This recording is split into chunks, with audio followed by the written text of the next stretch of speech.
I decided to make salted caramel cupcakes. I used a yellow cake mix, added the traditional ingredients, but substituted the water out for salted caramel syrup.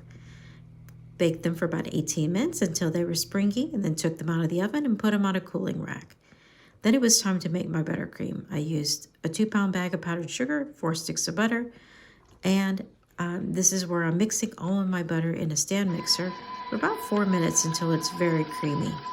Once it's creamy, I start to add the powdered sugar in very slowly, about half a bag, half of the 2-pound bag, and then I add about 4 tablespoons of liquid. It could be milk or water, and then the remaining powdered sugar.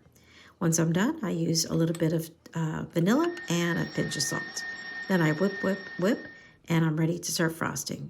I also melted some of these caramel bits in a small container and added about a half a tablespoon of milk. Stirred that, set that aside to cool. Now it's time to add my frosting to my piping bag. I used a large piping tip and a plastic piping bag.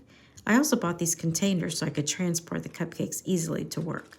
I used a large Stanley cup, added my piping bag into it so I could spoon my buttercream directly into my piping bag easily. Once I was done spooning in as much as I thought I needed, I push it down to the very edge and begin to frost my cupcakes. And as you can see, the piping tip does all the work.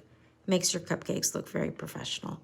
Then I tried using a spatula to pour over my caramel. I thought it looked a little bit messy, so I moved it to a small piping bag and a very small tip and poured my caramel directly into my piping bag so I could have more control over my drizzle.